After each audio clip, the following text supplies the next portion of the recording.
So friends, Madagada view point activities మనకు సాంప్రదాయంగా దింస ఉంటది. అండ్ నెక్స్ట్ చూసి చిల్ అవ్వడానికి స్నో వ్యూ పాయింట్ ఉంటది. ఆ దింసలో 3 గ్రూపులు ఉంటాయి. ఆ 3 గ్రూపులలో ఏ ఒక్క గ్రూప్లోనైనా మనము వాళ్ళతో పాటు కాసేపు సరదాగా నృత్యం చేయడమే. అండ్ చాలా మంది పర్యాటకులు ఇక్కడికి వస్తూ ఉంటారు. నవంబర్ డిసెంబర్ నెలలో మనకు మార్నింగ్ చాలా బాగా స్నో వ్యూ పాయింట్ ఉంటది. సో ఫ్రెండ్స్, తప్పకుండా మీరు కూడా రండి, ఎంజాయ్ చేయండి.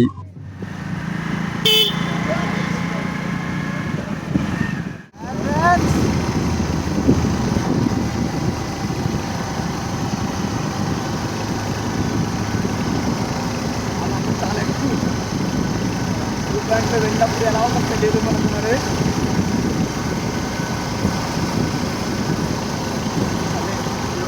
అప్పుడు దొరకడం లేదు. మరి అదేలా కాల్చుకుంటాడో మరి తెలియట్లేదు. చూడండి, వింటర్ అందాలకు క్యారప్ గా నిలుస్తుంది విశాఖ ఏజెన్సీ. ఊటీని మించిన అందమైన ప్రదేశాలు కొత్త కొత్తగా వెలుగులోకి వస్తున్నాయి. వింటర్ సీజన్ ప్రారంభం అయ్యింది అంటే చాలు, అందరి చూపు పర్యాటక ప్రాంతాలపైనే ఉంటుంది. కొత్త స్పాట్లు ఏవైనా ఉన్నాయా అని చాలా మంది ఎదురు చూస్తుంటారు. అలాంటి వారికి ఆహ్వానం పలుకుతోంది ఓ భూతల స్వర్గం. ఈ ప్రదేశం ఇటీవల వెలుగులోకి వచ్చింది. సాధారణంగా ఆంధ్ర ఊటీ అరకులోయ అంటే ప్రకృతి అందాలకు నెలవు. శీతాకాలం వచ్చిందంటే చాలు, అందమైన ప్రకృతి సుందర దృశ్యాలు కనువిందు చేస్తుంటాయి. ప్రకృతి సోగాలు మరింత పులకిస్తూ పర్యాటకులను రమ్మని పిలుస్తూ ఉంటాయి. ఆ జాబితాలో మరో ప్రకృతి రమణీయ ప్రదేశం చేరింది. కొండల మధ్య పాలకడలిని తలపించేలా మాడగడలో ప్రకృతి సోయగం కనువిందు చేస్తోంది. భూతల స్వర్గాన్ని తలపించే మాడగడ ప్రకృతి సోయగం పర్యాటకులను మెస్మరైజ్ చేస్తోంది. కొండల మధ్య పాల సముద్రం మాదిరిగా కమ్మిన మంచు మేఘాలు కనువిందు చేస్తున్నాయి ఈ యొక్క మాడగడ వ్యూ పాయింట్. తప్పకుండా ఈ మాడగడ వ్యూ పాయింట్ కి రండి. How are you friends, this is ARK boy Telugu channel. So friends, ఈ రోజు నేను మాడగడ వ్యూ పాయింట్ లో వచ్చాను. ఓకే ఫ్రెండ్స్, మరి మాడగడ వ్యూ పాయింట్ ఒకసారి చూసేద్దాం. Let's go. రండి, మొత్తానికి చేరుకుంటున్నాం మార్కెట్ వ్యూ పాయింట్ లో.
Snow view point Araku valley తప్పక చూడవలసిన ప్రదేశం. అరకులోయ అత్యంత అందమైన పర్యాటక ప్రదేశం మాడగడ వ్యూ పాయింట్. అరకులో మాడగడ వ్యూ పాయింట్ సూర్యోదయం మరియు సూర్యాస్తమయం ఈ రెండింటిని చూసేందుకు ఒక ప్రసిద్ధి ప్రదేశం. సందర్శకులు ప్రశాంతమైన మరియు ఆనందించే వాతావరణాన్ని ఆస్వాదించవచ్చు. So guys, Madagada view point nature sun rising time చుట్టూ మేఘాల లైఫ్ లో మర్చిపోలేని ఒక అనుభూతి. అలాగే మాడగడ వ్యూ పాయింట్ ని చెప్పుకోవచ్చు.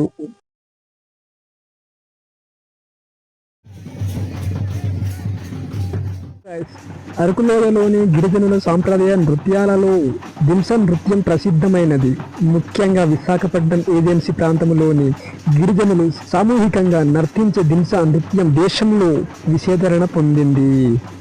అలాగే వాల్మీకులు, బగతలు, కొటియా, కొండ, కొలాములు, నూకదొరలు లాంటి సుమారు 18 తెగలకు చెందిన గిరిజనులు ఈ సాంప్రదాయ నృత్యంలో పాల్గొంటారు. ఓకే ఫ్రెండ్స్, దింసా నృత్యాలలో పాట తప్పనిసరి కాదు, కానీ సంగీతం మాత్రం తప్పనిసరి. ఈ సంగీతం లేకపోతే నృత్యం లేదు. ప్రతి దింసా నృత్య భేదానికి ఒక ప్రత్యేకమైన సంగీత వాదన ఉంటుంది. ఈ సంగీత గిరిజన సమాజం జీవితం భౌగోళిక స్థితులపై ఆధారపడి రూపొందింపబడింది. అంటే డప్పు, గిరిజన డోలు, మోరి, కిరిది, తేము, జోడు, కొమ్ములు మొదలైనవి దింసా నృత్యానికి సంగీత వాద్యాలుగా ఉంటాయి.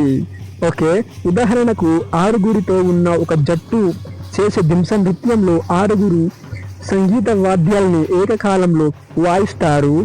అదేవిధంగా సాధారణంగా సంగీత వాద్యాలను పురుషులు వాయిస్తుంటే స్త్రీలు నర్తించడం జరుగుతుంది. ఓకేనా? సో ఫ్రెండ్స్, నృత్యంలో పాల్గొనే గిరిజన స్త్రీ పురుషులు ఇరువురు సాంప్రదాయకమైన ఆభరణాలను పసుపు, ఎరుపు, ఆకుపచ్చ వంటి విలక్షణమైన రంగురంగుల దుస్తులను ధరిస్తారు. అయితే స్త్రీలు చీరలను మోకలి క్రింద వరకు మాత్రమే ధరిస్తారు. నృత్యంలో ప్రధాన నాయిక అంటే నాయకులు నెమలి ఈకలను చేతులలో ధరిస్తారు. సో గైస్, మీరు అనుకుంటారు దింసా సింపులే అని. లేదు, ఈ దింసా నృత్యం బయట నుంచి చూసేవారికి ఒకేలా కనిపిస్తుంది, కానీ అందులో 15 రకాల ఆట ఇమిడి ఉంది. ఒక్కొక్క రకం నృత్యానికి ఒక్కొక్క ప్రత్యేక ప్రయోజనం అవసరం ఉంది. ప్రధానంగా దింసా నృత్యంలో 8 రకాల భేదాలను కలిగి ఉంటుంది.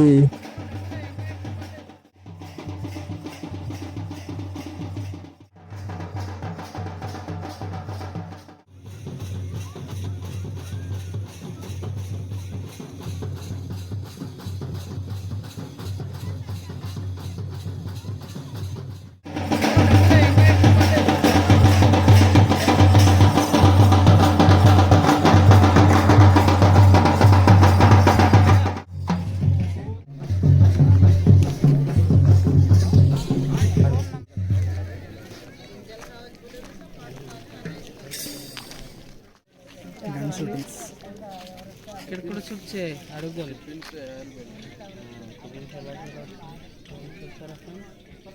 అర్థం బాగా జస్ట్ అలాగా హర్షం.